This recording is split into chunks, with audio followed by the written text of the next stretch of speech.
runtii maanta wax sharaf weyn noo ah anagoo ku hadlay magacaaga iyo magaca golaha wakiilada inaan ku soo dhaweyno xafiiska golaha wakiilada Jamhuuriyadda Somaliland dhuuqa degmada Boorame ana gudoomiyaha golaha deegaanka Maxamuud Sheekh Ibraahim Muuse waxaan runtii ugu yeernay inaan ku hambalyeeno ku bagaadino ku dhiirigelino uga mahad celino hoolkii uu ku lahaa mudaaharadii rabshadaha wata ee ka dhacay degmada Boorame xarunta gobolka Awdal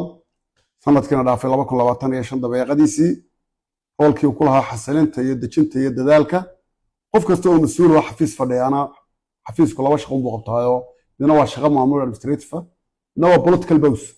waa inuu haddaan amni iyo deganaansho la helin cashuura la heli maayo horumar la heli maayo deganaansho la heli maayo waxaan runtii ku faraxsanahay rabna anagoo ku hadlay magaca afkayga magaca golaha wakiiladaba inaan ku hambalyeeno hoolka uu ka galay dejinta iyo xasilinta uu fahmay nabaddu inay tahay horumarka ugu horeeya qarankan uu leeyahay soo ka turjumaya aqoontii iyo garashadii iyo waxbarashadii xilkasnimadii lagu yaqaanay degmada Boorame oo ahayd degmada laga aasay Somaliland sidaa daraadeed waxaan u garanay iyadoo qiiminta guddida joogtada ah aanu tixgelinayno inaanu guddoonsiino shahaado sharaftan maayarka aan jeclayn hulka ku guddoonsiino qof kasta oo qarankan u shaqeeyana waxa runtii waajib ah in la yiraahdo waad mahadsanta taas waxay noqonaysaa inuu dhiirigelin ay noqoto runtii waxaan kaloo u soo jeedinayaa dhammaan maayarada kale iyo xubnaha golaha deegaanka iyo mas'uuliyiinta qaranka oo dhanna inaynu dhammaanteen isku mid noqono oo arrintan ay ka wada hadallo laga wada shaqeeyo aad iyo aad baa mahadsantihiin aad iyo aad baan ugu mahad celinayaa gudoomiye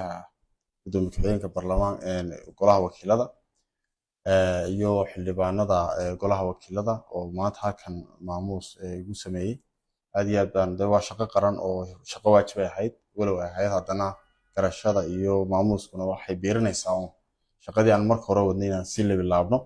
waajibkaan waan wadan doonaa gudoomiye aad iyo aad baan ku mahad celinaynaa adigana waxaan kaaga mahad celinaynaa iyo xildhibaanada golaha wakiilada roolka weyn aad kula haydeen hawsha dejinteedii telefoonadiinu habeen oo dhan waan wada hadlaynay